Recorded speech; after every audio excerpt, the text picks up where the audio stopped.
Welcome to the George Carlin Podcast. And today I want to start off by talking about the Green Beret who exploded himself in a Cybertruck, dude. That one hurt. That one hurt, actually, because I'm patriotic. And I'm very patriotic. And I have, it hit close to home because I have friends, man, and some comic friends that talk about that dark subject matter and the tension. This is the truth. The intention behind killing yourself is dead on the money, dude. The intention is, I knew something in me had to die. I just tried killing the wrong self. It's the thinking. It's not the physical body, dude. What the physical body, dude? The physical body is always working. And, you know, right now you have a heart that's beating. 10 years ago, that heart is still beating, dude. Bringing nutrients and oxygen to your cells. Going back to your most traumatic childhood experiences, dude. Still beating, dude. Just all the way back to when you were a baby inside your mom's womb. It's baby beats, dude. This was baby beats, dudes. And, you know, so the truth of the matter is we're trying to kill the wrong self. Dude. It's not the real self. It's the consciousness. It's the thinking. That's precious. And if you're going through anything like that, look a little bit deeper and hold on, dude. Namaste. Get out of that bit, dude. So essentially, all right. So I normally never do this, but I had to edit the beginning of the podcast because I hate gossiping, dude. And even though I didn't mention any names, I don't like talking about other people, especially in the business. And I don't like the business or whatever it is. So anyways, pathologies. Now I'm talking about getting tomatoes thrown, dude. And then the sunset. So blah, blah, blah. We're going back. Comedians are like, just, you go on stage, people just throw tomatoes, dude. Tomato, psh, oh, dude, tomato, psh, psh, psh. Tomatoes, dude. There's so many tomatoes being thrown at me, oh, dude. And that's essentially it. So I'm at this beautiful Austin, Texas sunset.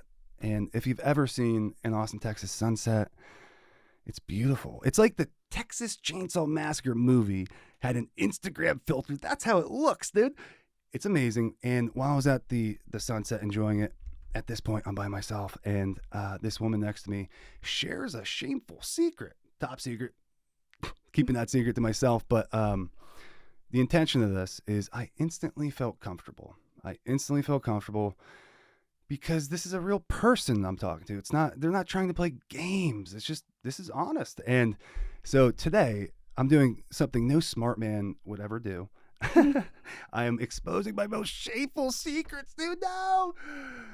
Why? Because I have to conquer that fear. And I think with the psychological pathologies, maybe honesty could be the way out. I don't know. But anyways, I want to introduce my guest, Kaitcomedy, amazing comic. She's helped me conquer my fears today. So please welcome to the podcast, Kaitcomedy. Cue the copyright intro music.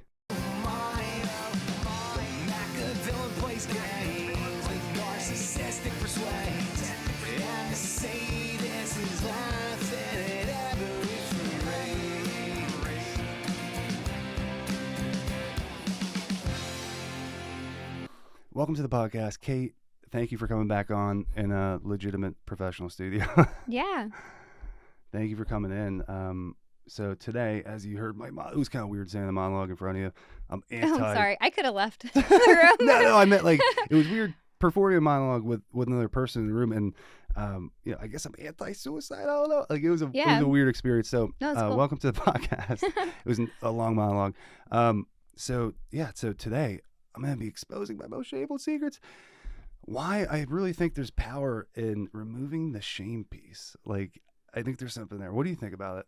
Yeah, I think a lot of people are kind of ruled by shame and their ego, like what you were talking about with people like talking negatively about other people to make themselves feel better. I think it's just something, it's almost like a primal instinct or something, but it's definitely not like, I don't think you're operating from like your best self if you're like out there just like shitting on other people all the time. Like, and it's just a waste of time. But I think it's just people are insecure and probably shameful about themselves too. I mean, we all are shameful and we're all a little insecure and all that shit. But yeah, I definitely thought what you were saying was kind of interesting. So I don't know. I think it's burned into, it may be unfortunately burned into people. Like, yeah, we are just, they need psychedelics.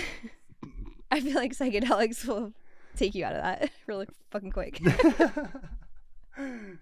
Probably, actually. And taking the power out of the shame is so interesting to me because this is real. I'm like really gonna be sharing some shameful secrets. So yeah, this is like some men's worst fear. Like, oh no, dude, they're gonna expose me. And but the thing is, like, people are people, and we get advanced AI now. And I don't know. Do you know what Willow is? Mm-mm. So it's a super micro quantum computer. Oh, I did chip. hear about that. Yeah, and Yeah. Google's it's Google's thing, and could be cool. I don't know. But it's self-learning, which is fascinating. And then you have top scientists right now with the algorithm, with the help by AI. They're working to figure out people's most primal fears and insecurities, and people look at their highlight reels and think it's like just willy-nilly trivial. It's like, no, that's quantified, that's calculated by really smart people to keep you hooked. And Yeah. taking the shame out of it, like, if I just openly admit I'm a messed up human, like, yeah, yeah, I get that. Yeah, I think the pathologies aren't willing to do that. Like, yeah, the pathologies all like, I'm awesome, I'm up here, and these people, they're down here, and it's not conducive for the best self. I agree. Yeah. You probably actually. No, you actually. We just talked the other day. It's like there's something about comics that I feel better sometimes receiving criticism than a compliment. I get that.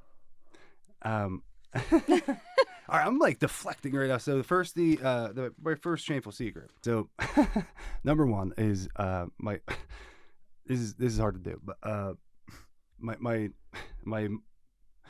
I got caught. Number one is I got caught masturbating when I was 1, and this is nervousness. I wasn't a baby. Come out rock hard, just shooting ropes, dude. The baby just hits. Doctor hits my ass. I'm just. It's impressive, actually. Yeah. Bukkake the doctor. He's like, let's get this kid in the business, dude. That's called deflecting with humor. So I got caught masturbating when I was 12, and why I'm shameful about it, honestly, is like the way it happened. Mm-hmm. So it was like, I was little 12-year-old Ross was sitting in a chair watching something, and that's part of the shameful secret. But so door opens. What are you doing? I was like so angry. Oh, I was no. like, I don't know what I'm doing, dude. I don't know. Damn. And so it was like an anger attached to it. I'm like, oh, and looking back, I think like little Ross there, like doing that. If I would have opened the door, I'd been like, oh, this is weird. I'm going to go and shut up and never talk about this. But later on, that's normal, and I'm going to give you a hug. But wash your disgusting hands, whatever. See me later. Yeah. I'll give you a hug. Yeah. I think that's more normal. For sure. So who was it that caught you? So it was my stepmom, and she ran down the stairs, and it was very embarrassing and sort of. That's mean. Well, like it's mean she did that to you. Probably. Like that's not nice. No, like, it's you're not just a kid. Yeah. You didn't know what you were doing. The problem with step-parents is like it's not biologically their kids. That's true. So yeah, it's like it's different, I guess. They don't have much biological investment, and if you're not, like work on yourself constantly, it's pretty easy to go, oh, I don't. It's like the Cinderella story. Yeah. Almost, but Yep. So why it was so embarrassing, and this is sort of I'm just like real time realizing this. So I was watching this is so embarrassing, but this is really shaped. So I was watching a 1999 VHS, I think, of Batman and Robin, and it was Poison Ivy. Do you know who that supervillain is? All right. Yep. Why I think that's shameful now is like I think that's a disgusting human being. Like it's just hating men and just it's terrible. But at the time, I thought that was attractive, and then I later on in life dated him. I grew up in the punk rock scene. I would date like women that were into BDSM and all this crazy stuff, and now I'm pretty vanilla. Yeah. And it was just a phase. Yeah, it was a phase, and it's weird. Like I don't get the human sexuality. It's so interesting. It is. And people are into strange stuff. So I got through that, Kate. You were amazing. You did it. It wasn't. That's not that bad. It That's wasn't not bad. too bad of a secret. I didn't know what you were going to tell me. I don't know. I've never really talked about. Yeah. I mean, masturbation. Louis C.K. got it probably the worst for something everybody does, and of course the outrage. I'm better than Louis. No, you're not. Louis the best. And you know, I think that people can get on that groove of like instant gratification. Yeah. I'm now up here, and yeah, we got through. I feel better. You did good. In a weird way. You did so good. So that was like 2 in 1. With what I was masturbating to at a young age. Very strange. So she never like said it's okay later? No. She just didn't talk about it? Yeah. Like, I feel like that's part of this thing is like, when there is pathologies, no one wants to confront it. And then like, you get to a terrible place and then you have to talk about it and no one's happy when you have to talk about it. It's awkward, but it's like, you know, it's good to talk about it. If you have like a kid, I feel like you should just normalize it. Every kid's going to do that. Like, you kind of just have to know that they're going to do that and don't open their fucking door and not knock. Like, she should have knocked. There's so many normal ways to handle it. Yeah. Like, I don't know. So anyways, with the, like the kids doing weird stuff. Yeah. So I was like, this is shameful because I don't know. This is so weird to me. So I was pushing a girl on the swing, right? Tire swing when I was like 5. And this dude just comes, his name was Christian, just lays a huge kiss on me. I was like, oh, dude. What? So my first kiss. Oh, no. Being a guy. He was your age, though? He was in, I don't know, preschool. Oh, okay. Or something. Yeah, kids are weird. They do weird shit. I know. Kids are wild. They don't know what they're doing. They're just kind of like, I don't know. They're like cavemen kind of or something. They're not really, their brains aren't fully developed. They're just trying things out and they don't understand what they're doing. Do you think like with this AI stuff, it's going to be, we're going to be at a place where no one talks about anything shameful? Do you think? I don't know, because I feel like, I mean, you never know how it'll go, I guess. Like, hopefully we all get to maintain privacy until we're dead, and then who knows what'll happen to our information. It'll probably be sold on 23andMe to my ancestors one day, who pay like a lot of money to get it. I mean, I've paid for information on my ancestors, and I got the worst like stuff, like, I don't know, like their documentation when they immigrated, like just boring stuff. Imagine all the cool stuff they'll have on us. So that's one of the reasons I don't know if I want kids. When we were talking outside, just chopping it up freely, it's like, you know, the private life to me, like I realized last week, I don't have a private life. You don't, yeah. And 50% of the population thinks they have a private life, and the other 50%, no, we don't. And they're working on AI, Willow, and all these things, and they're like exposing this part of the human being that we think we're so advanced with the AI, and yet here I am revealing a shameful secret about masturbation. Yeah. This next one I have is actually hard to talk about because. So the third one. I like that you have them all written out. So the third one is so my older brother died of fentanyl, and I didn't know what I was doing at the time, and I'm already trying to deflect. So I'm just gonna say it. So I overdosed on fentanyl when I was 21, and I had to relearn how to walk. Whoa. Yeah, from rhabdomyolysis. So it's like. That's like I'm a super athlete. Like super athletes get it. It's they overuse their muscle to a point where it degrades into protein, and the kidneys can't process it, right? Yeah, I've heard of that. So sorry to interrupt you. I have ADD. No.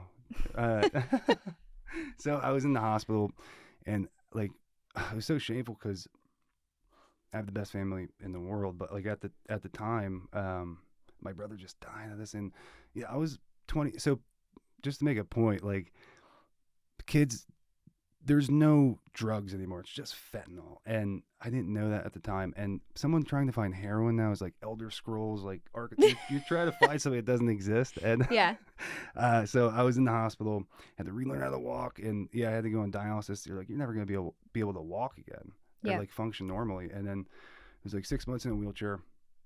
Then I went to a PT place actually, it was 2 weeks in a wheelchair. I went to a PT place, and I had a walker, and I had to do physical therapy. And then, so what's cool though is like now I like recently last summer I did a 10K super whatever. I don't know. It was like I signed up for it with a friend. Okay. Nice. And we did this thing. You're like, it's called the Spartan race or something like that. But it was just for me. That was for me because I'm grateful to have legs. But Yeah. from that shameful thing, and the shame I think occurs from, well, you know, your family. Like, Yeah. it was my shame, but like my family was supportive and everything. It's like I did this after my brother died, and like, Yeah. you know, but that's it. Like that's super shameful to me, and I feel freer. You do good. In Yeah. a way. Yeah. Sometimes like we're the hardest on ourselves too. Right. And like learning like to like forgive yourself for mistakes can be helpful. I don't always do it. I'm mad at myself all the time for dumb shit. But Yeah, I feel like me just too. like kind of noticing like, oh, I was like a different person at that time. Like now I know better kind of thing. Like and just learning from it. Yeah. I have another shameful secret because like I did this podcast with my friend Michael about a sober living I had, and I got like a couple only from one person, but they're like, you're a liar, dude, and I'm like, oh no. So no, but it was the shameful part is like I didn't mention this because I'm working on bits with it, but it's like I became my own client after 14 months because I drank and like nothing happened repercussion wise. However, I took extreme pride in that job, and like the now everything's good, but looking back, it's like that was great. And then luckily, I gave people free rent and stuff like that, and a certain amount of clients we got through that time. Yeah. And so now looking back, I'm like, oh man, that was shameful, and like I think the shame came from someone like, I'm gonna expose you. I'm like, oh. And that caused anxiety. I thought I worked through this stuff years ago. I know. I always worry about that too. It can always come back. Yeah. Like, and other people bring it back sometimes. Right. And I kind of coined the phrase, like, there's an existential crisis of unworthiness. And what you're saying about the psychedelics is interesting because that instantly removes it because, like, it acknowledges mistakes, and at the same time you're like, this is a clean slate, like we're not there anymore. It's like it's almost like people are suffering from what's not happening. That's true. Like thinking about the future or the past too much, maybe not being in like the present moment. Right. That could be. Yeah, I like that. Well, I don't like it, but I think it's true. Do you have so by I have the way, some, I feel free right now. Yeah, no, you telling me all these made me remember like even more. I've got so fucking many, but I can tell you one if you want. Okay, I'm ready? all ears, yeah. All right, so I think I was probably your age, like 12, and or maybe I was 13. I was in middle school, and I went through this phase where I was kind of like, I don't even know how to say it. Okay, so I would like flash guys on my webcam, my titties, but I didn't have titties. So it was like, I don't know what I was even doing. I just thought it was funny. And I was just like, I liked being bad. I've always liked being bad. Like doing the bad thing or the wrong thing was always fun. And they were just like my guy friends. But anyway, I was at my grandparents' house and they're older and like very like intense people. And I was up one night on my grandpa's computer when they were asleep, and it's just like in his living room, and I believe I flashed again some kids, and I was a kid, so it was fine, but on his webcam, and then I didn't understand how to like delete history or anything like that, and so the next day I'm just like, I think I had left my grandparents' house and I went home, and my dad had just gotten back from golfing, and he must have like communicated with my grandparents, or he went there. I don't know. They were talking without me there, and I didn't even know what was coming. And my dad had me sit down in the living room, and he had like a log of the conversation, and where I had like admitted like how many times I had done it, like the shame. Yeah, like, and he read it word for word. and was like saying that's like painful. was saying the kids' names like before he said like what they said, and then saying my name before I said what I said. And they were asking me like, would you ever like suck somebody's dick? And I was like, I don't know, maybe one day. I was like a kid. I wasn't that bad, you know. It was actually innocent in some ways looking back at it now. But yeah, at the time it was super embarrassing, and I was just like crying, and I was like, Dad, stop. I don't want to hear it. I don't want to know. Like, I know I said it. And then at the end he was like, so why did you do it? And I was like, I just thought it was funny. And then he was like, oh, and then he kind of was over it. Like, and he didn't care anymore. But he did take my webcam away. Whoa, that's you were like so Jenny on the block. Just famous with the little kids. Yeah, yeah. And I grew up in a small town too, so it was like I feel like my reputation was trash from probably that point. That part sucks. Maybe not that point. Maybe that would happen later. But like, yeah, people kind of always had an idea about me, and I actually was really innocent for most of my life in some ways. I mean, I don't know, I wasn't perfect, but like, yeah, it was weird being perceived in a way that you're like, oh, I'm actually not that way, but that's how everyone sees me. So yeah, and then you know, as a little kid, you can't really handle that. Like. Yeah. You're like, wait, no, people are just saying something to do this. Yeah. And, you know, like so there was a girl in my high school that was labeled a slut. Oh, yeah. That's the worst. You're a slut. And I never, like, I'm like, people are saying this to you, and I don't think it's true. Yeah. Like, I don't care what these people say. And we ended up dating. Yeah. But, you know, like, I don't know if high schoolers get that memo. Like, right now, like, yeah. People do weird things, and yeah, with the that seems somewhat innocent. It's just like, I hope old people over 18, you know what I mean? With kids nowadays, it's probably I don't know what they do now. They probably know that their parents watch it, and I think they know. secretive. It was kind of the Wild West when we were younger. It was with the internet, and like. Although my dad used to like program computers in the 80s and shit, and, like, so he actually knew everything, and he taught my grandparents how to like look at history, and I didn't know that. So I thought they didn't have the capabilities, but they did too. Damn. Yeah, but yeah, for kids nowadays, you must know, like, your parents have like all these ways to like control what you do, hopefully, and or maybe they don't give a shit, but yeah, I think kids nowadays would know, maybe. I don't know. This is a shameful secret, actually. Yeah. So when I was 12, it was the first time I had sex. What? When you were 12? Yeah, that's so young. Sorry, I'm not trying to make you feel shameful. But I had sex with a 21-year-old woman. No. Yeah, that was friends. She was dating this kid that had autism in my neighborhood. Okay. And we would make him drive us around. Like, we were bad kids. And, we all are. Then we all were. On a sidewalk. She wanted me to have sex with her, and I was like, I just want to know what it feels like, and that was my first time I had sex with her at 12. Crazy, Ross. That is pretty wild. Oh my gosh. And I've had therapists, and they go, yeah. What do they tell you? Like, yeah, whatever it was. Like, at the time, I wanted to do it. Yeah. And I was somewhat autonomous, like smoking. I was really bad. I think I got my first felony at 12. No way. Yeah, oh my for breaking and entering into a house. And I don't know what it was. When the kid said to go and take his alcohol out of his house, and his grandparents caught him, and they're like, the shame of you. And then he goes, oh, I never said that. And then next thing you know, you're in court with, at 12, you don't know what you're doing. He blamed it on you only? No, it was 6 of us. Oh, there were 6 of you. Okay. Yeah, my older brother. Yep. R.I.P. He was involved in. Yeah. So you know what? Going through a court is traumatic, I think.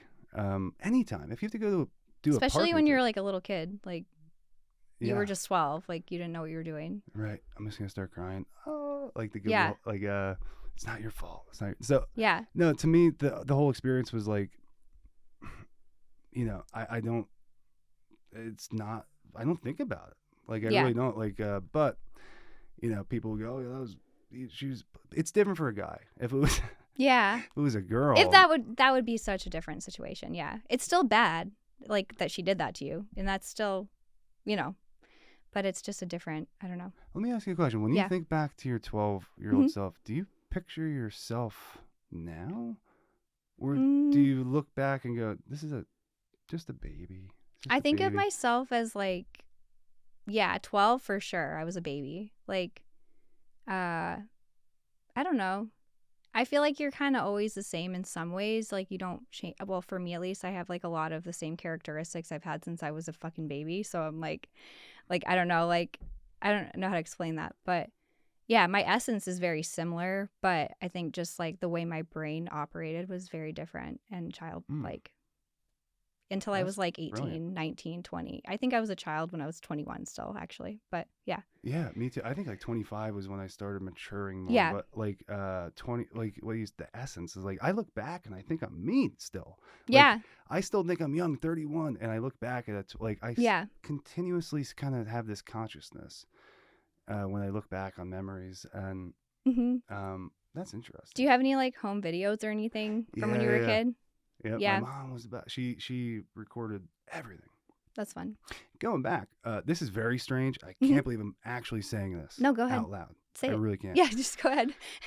So with the sexuality thing, I was into like the bad, girls that would like be this like weird chicks I've dated in the past. Yeah. And and then as I started maturing, I'm like, no, I don't find that anything attractive about the super villain Poison Ivy character. I guess I did for so long. Yeah. And then afterwards, I'm like, I actually like the like gentle, caring mother. Like, there's something about the person I'm dating now that I really like. And I love that for you. And it's not the like the villain thing. And then there's a game you have to play, and like. There's highs though. There's super high highs, and then there's super low lows, and then it's like a cat and mouse game. You got I'm gonna like avoid her for a bit, and she'll come back, and then that thing goes on it can go on forever. For sure. And yeah, so it's interesting. People date their parents in a weird way. Yeah, because is that kind of the relationship that you had with your mom? My mom's she's genuinely very nice person. I love that. Genuinely. And maybe that there's part of that they go, I value that in a woman now. Yeah. But you didn't always. Yeah. You wanted to maybe be with somebody different than your mom at first. Maybe without realizing it. And now you want to be with somebody like your no. Wow, that sounds really weird. Shameful. It sounds weird saying that, but I think it is true. Like people do that. There. People do that.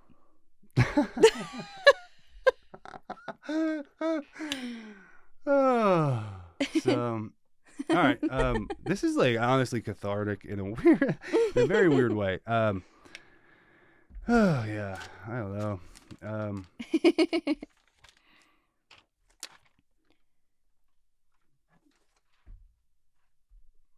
So, what do you want to talk about now?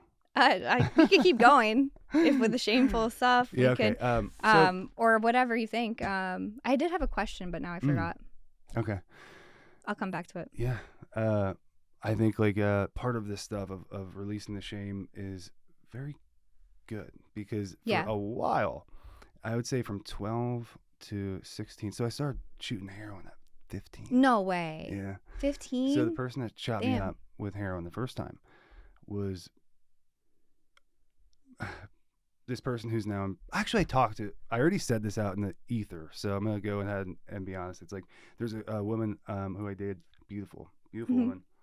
Her name was Marissa Metler, and she's in prison right now for you told me shooting her boyfriend up. I get it now. I figured it out. Last time I misunderstood you completely, but tell it again because I misunderstood that story, and then I had an idea of what happened, which was completely off. But tell it, please. Yeah, so Marissa shot me up for heroin the first time, and it was a very attractive. She actually looked like you in a lot of ways, and she goes, I'm like, oh, okay, I'll try it, and like, so that's how we met, and then she got bullied hardcore.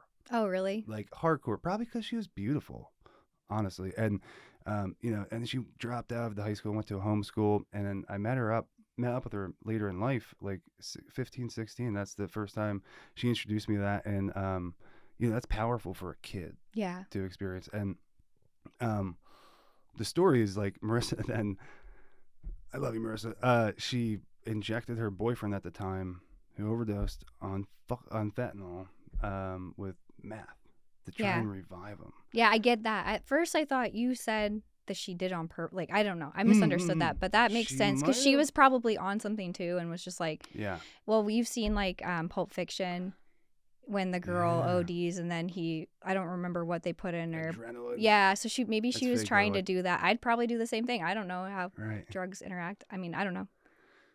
Yeah, But I she think was just she was trying to doing the help, best but she now could she's with the in circumstance. jail for doing that. Yeah, That sucks. it does, and I think she was doing the best she could with the circumstances she was given. Yeah. It's you know, life is weird. It's weird because she was like trying to help, and he probably would have OD'd anyway. So, Yeah. like, I don't know why she's in jail. I feel like she shouldn't be. Free Marissa. Yeah, free her. Free. We'll get T-shirts. Free Marissa Mettler. Yeah. She's beautiful. So, yeah, like the experiences then, I think that were very shameful from 15 to let's say 22 after my brother died. After my brother died, some shameful stuff happened. I'm sure. So Yeah. I'm I'm so sorry that he died. Yeah, me too. And I miss him and I love him and I talk to him all the time. Yeah. I talk to dead people, dude. Me too. There's something in it, like so after this is an experience that's not shameful. It's very interesting to me though. It's like I was around a fire right after my brother died, Mm-hmm. and I felt a presence. And people they're like, "No, that didn't happen, dude." I'm like, "No, I felt something." Yeah. Like I felt it, and so the shameful stuff. So I'm just saying, if anyone has lost anyone, I think they're still here. They are. Yeah. 100%. I think there's something going on with They are. energy and wavelengths and. Have you ever seen a psychic or anything? I have a good one if you want her information, but I see one maybe. every now and then. I'm open to it. Yeah, I've seen her twice, and she always knows things that she shouldn't know, and she's really interesting. And can I tell you this story really quick? She told me the last time I talked to her, my sister is getting married, and nothing was online about that. Like, nothing. Like, there was no way for her to know that. There was no way for her to know I had a sister. I didn't tell her last time. And she was like, "You're gonna do so good at your sister's wedding with your maid of honor speech." And I was like, "Okay." I was like, well, "How do you know that?" And she was like, "Your dad's telling me that you're so funny, and like you need to keep doing that. Like, you need to keep like making people laugh." And she was like, "I know it sounds weird because it hasn't happened yet, but time's not linear. So your dad's seen from like, because my dad's dead, but he's seen it for, I don't know, somehow. It's some way the spirit world can see stuff that we can't see." But anyway, it was cool because then I did do my speech and I did get a lot of laughs, and I told a story about him. And so it was a cool moment. And it's still hard for like the rational mind to understand that. Like, every time I talk to her, I'm like, "Oh, this is bullshit. Like, this is bullshit." But then like after I think about it, I'm like, there's no way for her to know that. And like, I don't know. It's just really kind of interesting because I had no information out online really about me at that time. So, wow. Yeah, she's like, like, great though. I love her. You're the titty flashing at 13. Yeah. No. Yeah. What if my dad brought it up? Oh, he probably will if Shame I go. from If the I, past. I know. Yeah. But no, it was funny that's a because beautiful story. yeah, he was like super deflecting. forgiving though. Like, he didn't hold it against me, but he did remember those boys' names on that. So like nothing anytime, like the wrath of a dad, dude. and he was so intense. Like, he was the most like intense person, but the nicest. But if you didn't know like his nice side, you would just be fucking terrified of him. So it was kind of cool having a dad like that because no one really fucked with me. Oh, I bet. And yeah, it was funny. Dude, my dad was badass. He's badass, and he's the best. And I just want to like ask you what do you think that is that people can get to? Because they're at college once. Mm-hmm. What at college? They had this hypnotist come. Oh yeah. And I get called up, right? And I'm sitting there with a group of people, and they're all like tapping people, and like next thing you know, he's like, you can't do this because I'm not playing along with the hypnosis. That's what I naturally thought. I'm like, I didn't play along. Hypnosis is weird. Yeah, hypnosis is weird. I don't think it works on everyone. The psychic thing. But you don't have to do anything for the psychic stuff. Right. You're just there. There's something about people. There's some people I've met that they walk into a room. My friend Kurt, for example, he can walk into a room and people just go, whoa. Like, there's a presence, and he's older. Yeah. He's super spiritual, and I've learned so much from him. But there's something, he believes in psychics, and people write that off instantaneously. And people don't want to believe that because it just kind of makes you question everything. You know what I mean? But I think it's real. Some people are probably not real with it, but he believes in it. Does he use He psychics? does, and he recommended me to someone, and it didn't go. And now I'm thinking, if you have someone, I'll check it out. She's great, and you just do it on Zoom. Wow. I know it makes it even more difficult to believe because it's not like somebody in the room with you. But I highly recommend her. Like, she has never, like, everything she's told me has been true, and she records it, so you can listen to it after. Because sometimes, like, things would come through, or my dad or my grandpa's dad too would say something, and I didn't understand it at the time. But then I re-listened to it, and I was like, oh yeah, like, and it made sense because I was like, oh, they're talking about this person. I just like couldn't in the moment. You kind of go into a fight or flight in a little. I go into fight or flight a little bit every time I do it. But Right. I'll give you her information. She's great, Hell and if you do it, tell me maybe about you could do crushing it on your podcast. She could zoom man. in, and then you could have I wouldn't her. want to like impact business. I would be Yeah. honest. I would just be like, but it would be cool. I'm open to it. Open to it. So tell me about the experience of you crushing at your wedding. Because weddings to me are like a really cool ritual. Yeah. I used to not think that when I was a kid. Yeah. But the ritual of two families coming together, and now you have a life. And that's the two families are there now to support this new life and consciousness coming into the world. I think that's cool. Yeah. And, weddings, you can, like, I feel like it's the perfect atmosphere to crush. Yeah. Because everyone's there, like, for love. Yeah, it was cool. I was nervous. I kind of did better at my dad's funeral, honestly. Like, but I did good at my sister's wedding, too. Like, I made people laugh at his funeral, too. But it was fun. Like, I had one drink, and I think I shouldn't have, because it made me, like, not as, like, I couldn't remember my speech as good, so then I kind of had to read.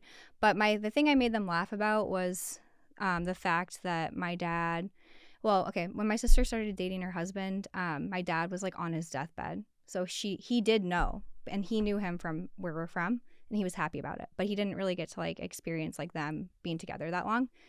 But my point with the speech was that I think that if my dad was alive, he would trust him so much that he wouldn't want to break his legs, because when I was a kid, my sister was older than me, and she brought home this guy who was going to take her on a date, who was a senior when she was a freshman. And my mom knew, but my dad didn't know. And then cutting it close. My dad, he came into our foyer to, like, introduce himself, and this is when my parents are still together, and my mom was like, and they're, like, smiling, like, excited, and then my dad, like, walked in, and he, like, put his arms, like, I don't know, he, like, folded his arms, and he was like, what the fuck do you want with my daughter? And then he was like, and I was there too. I was like a kid. I was like, yeah, what? I was like, what the fuck do you want with her? You fucking cunt. Like, dirty little human being with sexual needs. You're disgusting. Well, he was just too old, and so my dad was like, if you hurt my daughter, I'll fucking break your legs. Like, and he looked so scary. So they went on their date, and then we never saw that kid again. So I learned from that, never tell my dad when I'm going on a date. Like, so my dad thought I was a lesbian forever, because I never brought a kid home. I was like, yeah, I'm going to my friend's, like, house, like a girl. And so I don't know. It was just funny, and everyone in the room knew my dad, so they were like, oh fuck yeah, like, he would that's exactly what he said. And like, but I think he would like this guy she's with, so it's good. Good.